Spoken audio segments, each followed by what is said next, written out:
It's been over 40 years since the release of the Nintendo Entertainment System, yet its legacy and impact live on in popular culture.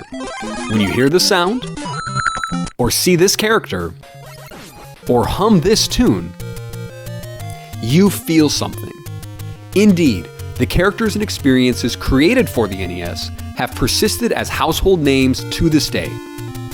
But have you ever asked yourself, what was it like developing games for this console? What tools did developers have available? So, let's go on a journey together, exploring this topic. And guys, while we're at it, let's get philosophical. What does the human act of creation even really mean? What is the relationship between constraints and creativity?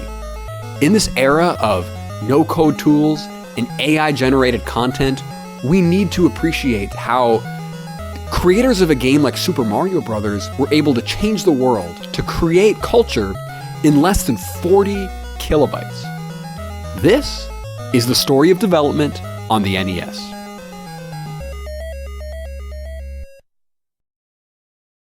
The NES was powered by an 8-bit CPU, the Rico 2A03 for NTSC, and the Rico 2A07 for PAL, which was essentially a custom MOS 6502 processor, clocking in at just under 1.8 megahertz.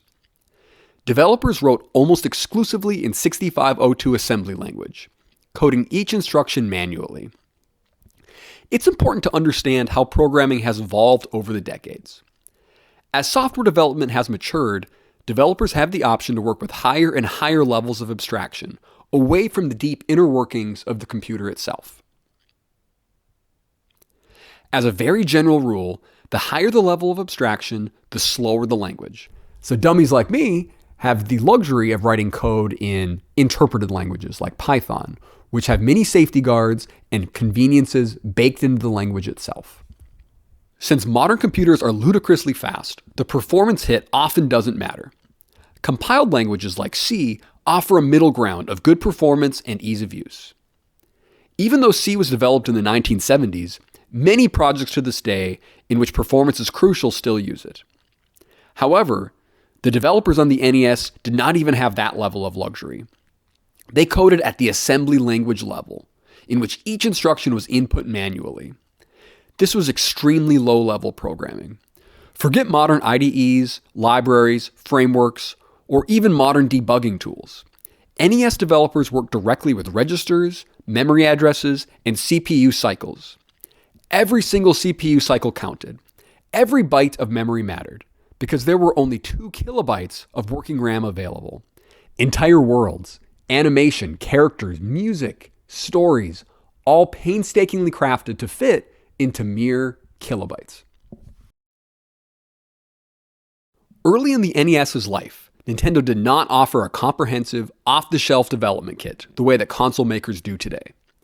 In fact, for the first couple years, 1983 to 1985, nearly all NES or Famicom games were made internally by Nintendo's R&D teams. Nintendo tightly controlled quality to avoid another 1983-style video game crash, so third-party development was very limited at first. It wasn't even until 1985 that Nintendo opened up a formal licensee program. However, even then, the support for third-party developers was extremely modest. Licensed developers received some basic technical documentation about the NES hardware, typically a memory map, description of CPU registers, and I/O ports, and maybe an overview of the PPU, the graphics, the APU, sound, and their capabilities. However, these documents were often sparse and sometimes very poorly translated. One developer who saw the English manual said it was atrocious, and it was a very bad Japanese to English translation job. Still, by the late 80s, many studios had compiled their own comprehensive internal guides. Notably, Electronic Arts wrote an NES Programmer's Reference Guide in 1989 for internal use. Note that these were not Nintendo publications, but actually third-party developers just figuring out and documenting things themselves. Nintendo's in-house teams had advanced tools that were not widely distributed. A famous glimpse comes from a Japanese book, The Stars of Famicom Games, which shows Nintendo's R&D programmers working on HP 64000 development systems when making Super Mario Bros. 3. The HP 64000 was a high-end microcomputer and industrial system used for developing and debugging microprocessor code. Nintendo engineers had presumably fitted these with a 6502 processor emulation card or a Famicom interface. These HP systems featured in-circuit emulation, which allowed for breakpoints and examining memory, which was actually pretty cutting edge for the time. Whether at Nintendo or a third party, the final testing almost always took place on actual Famicom or NES consoles. Nintendo's internal teams had EEPROM writers at their desks and special development cartridges to plug into a retail Famicom. An erasable EEPROM chip with the latest build would be written and then inserted into a Famicom for playtesting. Miyamoto's workstation, for example, had a custom cartridge in the Famicom slot, likely containing sockets for EEPROMs to facilitate quick testing. Licensees were often given a similar ROM emulator cartridge, or at least the pinouts to create one themselves. In essence, the console itself served as the test kit. The dev kit was more about the external tools to get code onto the console. As an interesting side note, the first widely released development kit for the Famicom was actually a commercial consumer product.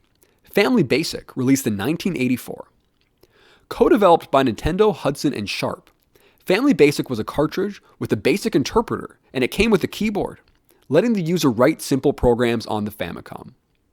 While not used for professional development, it is a worthy footnote, as it showed Nintendo had an interest in programming and some level of enabling developers on the console.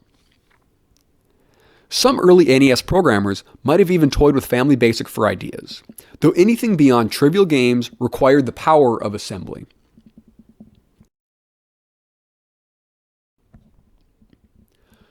Overall, Nintendo's official stance was to vet developers for skills, often asking for a prototype first, and then supplying documentation and limited software. It was largely up to developers to assemble a working toolchain and make games happen on the hardware. Because ready-made NES dev kits were rare or non-existent in the mid-80s, many companies took matters into their own hands. Through reverse engineering and creativity, developers built custom hardware to interface with the NES. Here are some notable examples. The British studio Rare famously got into NES development by reverse engineering the console on their own. As an initiation test, Nintendo asked Rare founders, Tim and Chris Stamper, to produce a working NES game demo with no assistance or docs. The Stamper brothers rose to the challenge. Chris Stamper built a device that connected a PC's parallel port to an NES cartridge. This contraption allowed the team to transport code from an IBM PC to the NES so that they could poke around and actually see what was happening in real time. Programmer Dave Thomas recalled, "This gave us the ability to poke around the various memory locations and try to find how the graphics and sound were activated. It impressed Nintendo so much that they granted Rare a coveted developer license. HAL Laboratory, developers of Kirby's Adventure and Earthbound Beginnings, also lacked an official kit early on. They adopted a unique approach, using a retail twin-sharp Famicom, which was a combined Famicom and disk system that was outfitted with a trackball mouse and a custom cartridge software. HAL software wrote code to floppy disk via the twin Famicom's disk system. It ran a special program in a cartridge to edit code or graphics on the fly. Essentially, they turned a stock console into a dev workstation. This method was used during the development of Metal Slater Glory and even Kirby's Adventure. Another example includes a mysterious Westwood Studios dev kit. Westwood Studios, which later became famous for PC games like Command & Conquer, did make an NES game, Dragon Strike. A prototype NES development kit used by Westwood Studios surfaced on eBay in 2011, showing a Frankenstein-like NES with additional boards and an Atari logo on some chips. Interestingly, a wild west of unlicensed cartridge makers existed at the time. Unlicensed cartridge makers who bypassed Nintendo's lockout chip had no access to official support, so they relied entirely on custom solutions. Color Dreams and its Christian Games spin-off Wisdom Tree developed their own assemblers, graphics tools, and mappers to create games like Captain Comic and Bible Buffet completely outside of Nintendo's ecosystem. I don't know about you, but when I think of nostalgic NES classics, my mind goes right to Bible Buffet. Debugging NES games in the 1980s was a formidable challenge. With no source-level debuggers or on-screen tools, developers had to get creative to find and fix issues. Dave Thomas of Rare was quoted saying, "We used to have to burn games to EEPROM chips every time we wanted to test anything. The chips frequently failed, so it was a real hassle."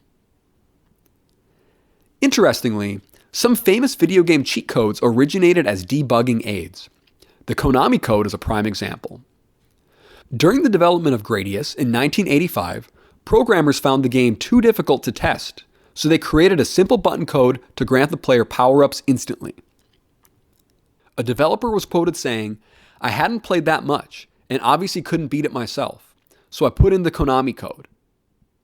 The code, up, up, down, down, left, right, BA, was meant for internal use to make testing easier. But it was accidentally left into the released game, and thus a legend was born. This highlights how developers inserted hidden debug features to help them play through and test games. Other examples include level select menus or debug modes activated by secret button combinations, which were used by QA testers and programmers. Sometimes these were removed before release, but other times not. Developing NES games in the 1980s was a far cry from modern game development. It was an era of low-level coding, handcrafted tools, and constant problem solving. Programmers worked in assembly language on 8-bit hardware pushed to its limits. Artists created pixel art with primitive editors, and every bug required a thoughtful sleuthing without an on-screen debugger. Yet, despite these challenges, the 8-bit developers produced remarkably polished and enduring games. The limitations arguably spurred on the creativity, as some of the techniques developed out of necessity on the NES influenced game design and game programming for years to come. When we look back at NES development, it's clear something special happened. In a time before gigabytes, high definition, and powerful CPUs, creativity was the ultimate resource. Rather than stifling creativity, these intense constraints focused it, sharpened it, and refined it into something magical. This reminds us all, as creators, developers, artists, musicians, that limits don't just restrict us, they can inspire us. So next time you jump as Mario, or whistle Zelda's theme tune, remember the developers who sat in small rooms, patiently crafting every pixel and byte, turning severe limitations into gaming masterpieces. The NES wasn't just a game console. It was a canvas for incredible human ingenuity. If you made it this far, thanks for watching.